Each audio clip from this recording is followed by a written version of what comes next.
Hello everyone, welcome back to my channel. आज की कहानी हमारी शेर और गीदड़ की। एक जंगल में एक शेर रहता था। वह एक दिन शिकार की तलाश में बहुत दूर निकल गया था। वहीं शिकार ना मिलने के कारण वह बहुत परेशान हो गया और ऊपर से शाम भी हो गई थी, लेकिन उसके हाथ कोई शिकार नहीं लगा। ऊपर से दिन भर चलने के कारण शेर बहुत थक गया था। तभी उसे एक गुफा दिखाई दी। वह गुफा के अंदर चला गया। अंदर जाकर उसने देखा कि गुफा खाली पड़ी थी। शेर ने सोचा कि जरूर यहाँ रहने वाला जानवर बाहर गया हुआ है और वह रात होते होते वापस अपने गुफा में जरूर आएगा। मैं ऐसा करता हूँ कि किसी कोने में छुपकर बैठ जाता हूँ। जब वह जानवर आएगा तो मैं उसे मारकर खा जाऊँगा और अपनी भूख मिटाऊँगा।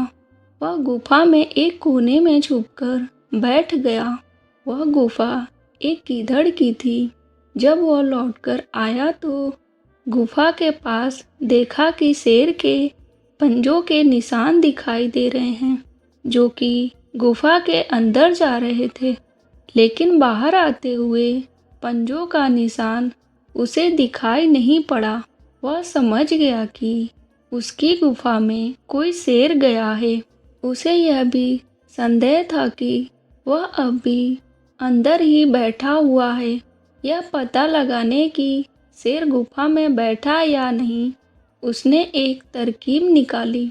गुफा के बाहर खड़ा होकर वह तेज आवाज में बोला कि मित्र, मैं वापस आ गया। तुमने कहा था कि मेरे वापस आने पर तुम मेरा स्वागत करोगे, लेकिन तुम तो चुप हो। क्या बात है मित्र, तुम कुछ बोल क्यों नहीं रहे हो? जब गीदड़ की आवाज़ शेर के कानों में पहुंची, तब उसने सोचा कि यह गुफा अवश्य गीदड़ के आने पर उसका स्वागत करती होगी। शायद मेरे यहाँ होने के कारण आज यह चुप है। अगर गुफा कुछ ना बोली तो कहीं गीदड़ को संदेह ना हो जाए और वह वापस ना चला जाए। इसीलिए शेर गरज कर बोला कि आओ मित्र, तुम्हारा स्वागत है, जल्दी अंदर आओ।